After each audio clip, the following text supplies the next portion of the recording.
সন্ত্রাস, নৈরাজ্য, চাঁদাবাজ, মত সৃষ্টিকারী, হত্যাকারীর বিরুদ্ধে আজ মঠবাড়িয়া পৌর বিএনপির উদ্যোগে যে বিক্ষোভ মিছিল আছে, উক্ত বিক্ষোভ মিছিলের শ্রদ্ধাভাজন সভাপতি সহ অন্যান্য নেতৃবৃন্দ, আসসালামু আলাইকুম।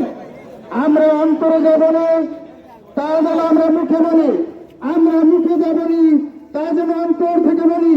যেহেতু আমরা শহীদ জিয়ার সঙ্গে মঠবাড়িয়া পৌরসভায় এই নবনির্বাচিত যে কমিটি হয়েছে, এই কমিটির তত্ত্বাবধানে আমরা প্রত্যেক ওয়ার্ডে সন্ত্রাসের বিরুদ্ধে দুর্গ গড়ে তুলব।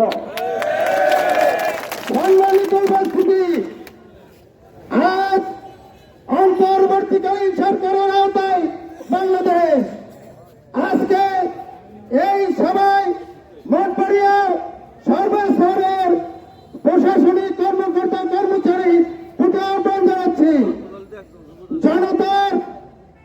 জনতাকে সাথে নিয়ে আপনারা অন্যের বিরুদ্ধে সোচ্চারণ, মঠবাড়িয়াকে একটি সুন্দর মঠবাড়িয়া উপহার দেন, এ আহ্বান জানাচ্ছি প্রশাসনের প্রতি।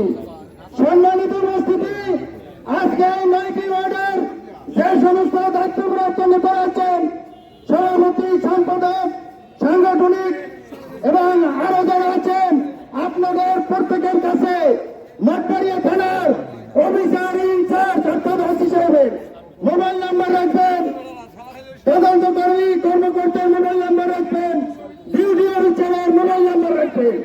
কোন থানায় কোন বিশৃঙ্খলা থাকলে আইনের সহায়তায় আমরা তা প্রতিরোধ এবং প্রতিরোধ করব। আপনাদের সকলের সুস্বাস্থ্য কামনা করে আমি আমার সংক্ষিপ্ত বক্তব্য এখানেই শেষ করছি। আল্লাহ হাফেজ। তারেক জিয়া জিন্দাবাদ, খালেদা জিয়া জিন্দাবাদ, শহীদ জিয়া অমর হোক।